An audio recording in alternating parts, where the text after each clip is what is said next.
বিসমিল্লাহির রহমানির রহিম। আজকের উপস্থান পর্ব হচ্ছে সাক্ষ্য আইনের 19 ধারা থেকে আমরা 23 পর্যন্ত দেখবো। তাহলে প্রথমে দেখা যাচ্ছে সাক্ষ্য আইনে 19, মনোযোগ দেন। আমরা যে হেডলাইন দেখতে পাচ্ছি বা সূচি আমরা যেই বলি কেন, এখানে হচ্ছে মামলার পক্ষের সহিত যার সম্পর্ক বোঝা যাচ্ছে, কিন্তু হেডলাইনে যদি বুঝতে পারেন পরে আমাদের এত উদাহরণ দেওয়া লাগে না। এখানে মামলার পক্ষের সহিত যার সম্পর্ক রয়েছে, নাজমুল মামলা করছে, সম্পর্ক আমি আমি তার দায়িত্বে রয়েছি, তার সহ অবস্থানে রয়েছি। এই যে বিষয়গুলো, আমি দায়িত্বে রয়েছি, নাজমুলের দায়িত্বে আমি রয়েছি। এখন মামলার পক্ষের সাথে যার সম্পর্ক অবশ্যই প্রমাণ করতে হবে ওই ব্যক্তির স্বীকৃতি। আই রিপিট, ঠিক। হেডিংটা ভালো করে বোঝেন। অনেকে মেন বইয়ের দিকে, যে আমি বারবার বলি একটা কথা, যে আমি যেভাবে পড়াচ্ছি, যে লাইনটা আমি মুখে যে বলতেছি, দরকার পড়ে বইয়ে যদি কঠিন হয় আপনি এটা নেন, এটা ওখানে লিখে রাখেন। বুঝতে পারছেন? আর লিখে রাখবেন কি, আমি এটা মোটামুটি সূচিটা পিডিএফটা দিয়ে দিব আমরা খুব দ্রুতই। সূচিটা এটা শর্ট করে ওই সূচিটা আপনাদের দিয়ে দিব, তাহলে আপনাদের একটু নিতে সহজ হবে। তাহলে 19 ধারা কি বলছি, মামলার পক্ষের সহিত যার সম্পর্ক অবশ্যই প্রমাণ করতে হবে এইরূপ ব্যক্তির স্বীকৃতি। কিরকম? এখানে আমি দুইটা বললাম, এরকম বক্তব্য, স্টেটমেন্ট বা কি, এই যে বিবৃতি ওই ব্যক্তি দ্বারা করা হচ্ছে যার সাথে সম্পর্ক, সে সে কি দায়িত্ব রয়েছে, যেমন আমি অবস্থান, খালি একটু নেন এটা জাস্ট, এটা এটা হেডিং হলেই হয়ে যাবে 19টা, একটু নেন। আমি খালি একটু ধরাই দিচ্ছি, অবস্থান বা দায়িত্ব বোঝাচ্ছে যে আমি যে এই প্রমাণ করব, যার যার মামলার পক্ষের সাথে যার আমার সম্পর্ক রয়েছে, আমি তো প্রমাণ করবো। এটার উদাহরণটা দেখেন, একটা ছোট্ট উদাহরণ আছে। ছোট্ট উদাহরণটা দেখেন, রহিমের বিরুদ্ধে করিম একটি জমির মামলা করছে। আই রিপিট, রহিমের বিরুদ্ধে করিম, কে মামলা করলো? করিম একটি জমির মামলা রয়েছে বলছে বা করেছে। এখন রহিম বলছে এই জমি আমার, এটি আমার বাবা হাবিবের। তাহলে আমরা যদি প্রশ্ন করি রহিমের বাবার নাম কি, রহিমের বাবার নাম কি? হাবিব। হাবিব। তাহলে এখন হাবিব দেখেন, তাহলে রহিমের বিরুদ্ধে করিম একটি জমির মামলা করছে আদালতে। এখন রহিম বলছে এটি আমার জমি, এটি আমার বাবা হাবিবের। ঠিক আছে, আবার বাবার জমি। এখন হাবিব ডাকছে, তার বাবার ডাকছে। হাবিব বলে, হাবিব যদি বলে হ্যাঁ এই জমিটি আমার, আমি রহিমকে এটি দিয়েছি, তাহলে কেমন হলো? তাহলে এই হাবিবের যে বক্তব্য, তার বাবার যে বক্তব্য, এই যে বক্তব্য মানে কি অ্যাডমিশন বা স্বীকৃতি, এবং তাহলে রহিমের বিরুদ্ধে প্রমাণ হিসেবে ব্যবহার করা যাবে না। সে যে বলছে তার বিরুদ্ধে প্রমাণ কারণ কারণ হাবিবের অবস্থান রহিমের বিরুদ্ধে প্রমাণযোগ্য। মনোযোগ দেন, সিম্পল সিম্পল বিষয়গুলো একটু নিয়ে আগাবেন। আপনার হেডলাইনে কি বললো, আপনার উদাহরণটা কি দেখলেন? আপনার এখানে যে উদাহরণটা আছে, যেখানে ওইটার উদাহরণটা আরো সহজ, ওটা মেন বই উদাহরণটা আপনার দেখে নেবেন, উদাহরণটা আরো সহজ।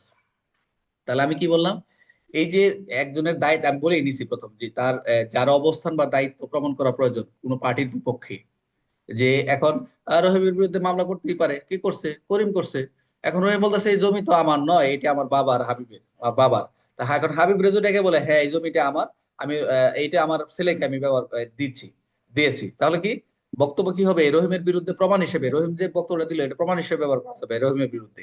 এবং কারণ হাবিবের যে অবস্থান, হাবিবের অবস্থান রহিমের বিরুদ্ধে প্রমাণযোগ্য। আচ্ছা, এটা এগুলো আমি যে কে পিডিএফ চাইছিলেন, আমি পিডিএফ গুলো দিয়ে দিব আজকে, দিয়ে সম্ভব হলে দিয়ে দিব। তাহলে আমরা এগুলা শর্ট মর্ত এগুলা এত দেওয়া দরকার নেই, কারণ এগুলো হচ্ছে জাস্ট, এটা হচ্ছে একটু ইম্পর্টেন্ট, কম পরীক্ষার মধ্যে আসে নাই। তাহলে এটার একটু সহজ ব্যাখ্যাটা কি, কেউ যদি নির্দিষ্ট দায়িত্ব বা অবস্থানে থাকে, এই যে নাজমুল বলে দিছি আমার জমি, নাজমুল বলে আমি আমার বড় ভাইয়ের কাছে কিনছি, ঠিক আছে, এই যে নির্দিষ্ট একটা দায়িত্ব বা অবস্থানে এর কাছ থেকে কিনেছি, এবং এই যে তার বক্তব্য সেই অবস্থান থেকে দায়িত্ব। আর নাজমুল যদি বলে আমার, আমি তখন আমি যদি বলি হ্যাঁ আমি নাজমুলকে দিয়েছি, এই যে বিষয়গুলো, এই বক্তব্যের যে প্রমাণটা দেয়, অর্থাৎ তাহলে পক্ষের বিরুদ্ধে প্রমাণ হিসেবে সেটা কি হবে? গ্রহণযোগ্য হবে। তাহলে আমরা যদি এটা নেই, এখানে আপনারা দেখবেন ইয়েতে, আপনারা দেখবেন একটা বাড়ি ভাড়া নিয়ে এমন একটা উদাহরণ আছে মেন বইয়ে, আপনারা দেখেন একটা মেন বইয়ে যারা আছে দেখেন বাড়ি ভাড়া নিয়ে একটা উদাহরণ আছে, উদাহরণটা পড়ে নেবেন। জি স্যার, আছে স্যার। আছে দেখেন, স্যার। হ্যাঁ বাড়ি ভাড়া নিয়ে একটা উদাহরণ আছে, এটা আমি টানছি এখানে। বাড়ি ভাড়া টানছে, ওটা খুব সহজ, এটা যদি আরেকটা বুঝে আছে থাকেন। খাজনা নিয়ে স্যার। হ্যাঁ যদি একটা এটা খাজনা নিয়ে হতে পারে পারে। যদি বুঝে থাকেন তাহলে বুঝুন। তাহলে আমরা এটা যদি ধারাকে সহজভাবে নিই, মামলার পক্ষের সহিত, খালি হেডিংটা জানবেন যে মামলার পক্ষের সহিত যার সম্পর্ক অবশ্যই প্রমাণ করতে হবে এইরূপ ব্যক্তির স্বীকৃতি। 19, তাহলে আমরা 19 ধারা মূল বিষয় কি? 19 ধারা মূল বিষয় হচ্ছে এমন ব্যক্তির স্বীকারোক্তি যার অবস্থান প্রমাণ করা প্রয়োজন। এমন বা স্বীকৃতি, স্বীকারোক্তি না, স্বীকৃতি, যে স্বীকৃতি যার অবস্থান থেকে প্রমাণ করা প্রয়োজন। আর এই 19 ধারা স্বীকারোক্তি, স্বীকৃতি কখন গ্রহণযোগ্য হবে? 19-এর যে স্বীকৃতি কখন গ্রহণযোগ্য হবে? যখন হচ্ছে কি ব্যক্তির অবস্থান ও দায়িত্ব প্রমাণযোগ্য। যে দায়িত্ব প্রমাণ, আমি এই যে বললাম তো দায়িত্বটা বিষয়, এটা মাথায় রাখবেন। কিছু কিছু জিনিস নিবেন, সব নেওয়া দরকার নেই ভাই। যে ওই ধারার যে এখানে কি বোঝাচ্ছে স্যারে দায়িত্ব, প্রত্যেকটা ধারা কিন্তু পার্থক্য রয়েছে। আগেটা কিন্তু স্বীকৃতি থেকে স্বীকৃতি কে কে দিবে, আবার স্বীকৃতির ক্ষেত্রে আবার দায়িত্বের অবস্থান বোঝাচ্ছে, কিন্তু পার্থক্য এখানে। আর স্বীকৃতি প্রাসঙ্গিক হবে কখন? ওই যে যখন তার ব্যক্তির অবস্থান দায়িত্বের সঙ্গে সম্পর্কিত হলে, যে আমি এর কাছে আমি তাকে দায়িত্ব দিছি, আমি যে বাবা বললো হাবিব আমি রহিম রে দিছি, রহিম সে দায়িত্ব পেয়েছে, হাবিব তো বলছে এই জমি আমার নয়, কিন্তু একজন তো মামলা করে বসে, হাবিব বলছে আমি তাকে দিছি। এই যে বিষয়গুলো একটু খেয়াল রাখবেন, এগুলো উদাহরণগুলো আমি আপনাকে দিয়ে দেবো, সমস্যা নেই। আচ্ছা, আর 19 ধারার মূল উদ্দেশ্যটা কি? যে এই ব্যক্তির অবস্থান দায়িত্ব প্রমাণের স্বীকৃতির গ্রন্থ, যেটা আমরা বারবার চলে আসছে, এটা উদাহরণটা আপনারা দেখেন, ওখানে আপনাদের আছে, একই উদাহরণ দরকার নেই। প্রথম হচ্ছে যে দায় দায়িত্বের কথা বললাম, এটা হলো, এগুলো একটু দেখে নেবেন। এখন 20 আসেন। 20 স্বীকৃতি, মনোযোগ দেখা যায় সবার,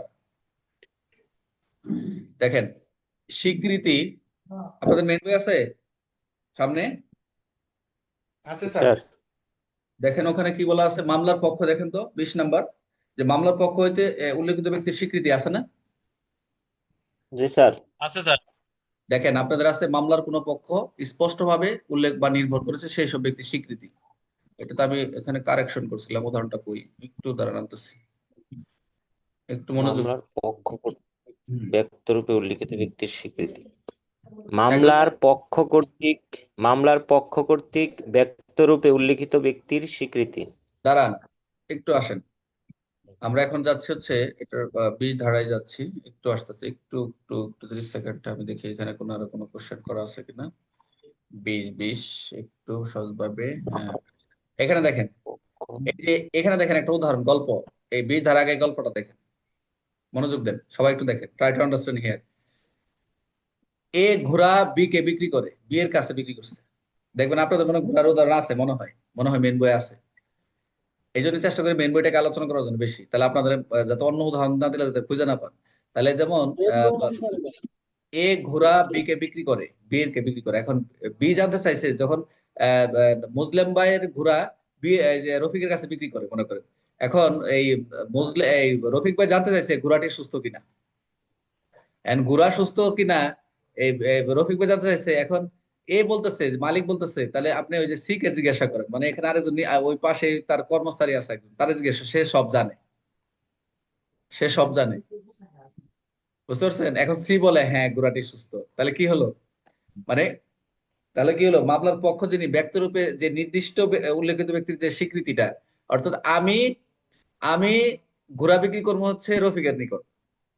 রফিক ভাই বলতেছে স্যার এই ঘোড়াটি সুস্থ কিনা, এখন আমি কিন্তু বলতেছি না, আমি আমি বলতে পারবো না, বলবো আমি বললাম যে এই যে জুবাইর বলেন, জুবাইর সব জানে।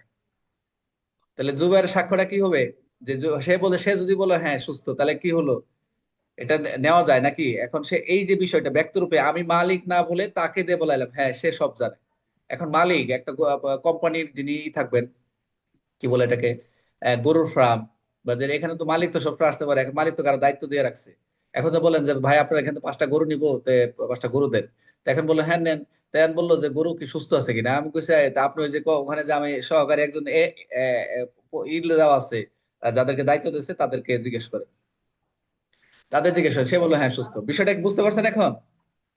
এখন এই এ এই আমাকে সি কে স্পষ্ট তথ্য উল্লেখ করেছে, মানে কি আমি আমি আহ, যে আমি কিন্তু এই আমি কিন্তু ওই যে যাকে রাখছে সেই কিন্তু আমার তথ্যটা স্পষ্ট উল্লেখ করছে, কিন্তু আমি বলি নাই। কিন্তু সে জানে, মানে সব ক্লিয়ার, সে তো পুরাটা মেনটেন করে।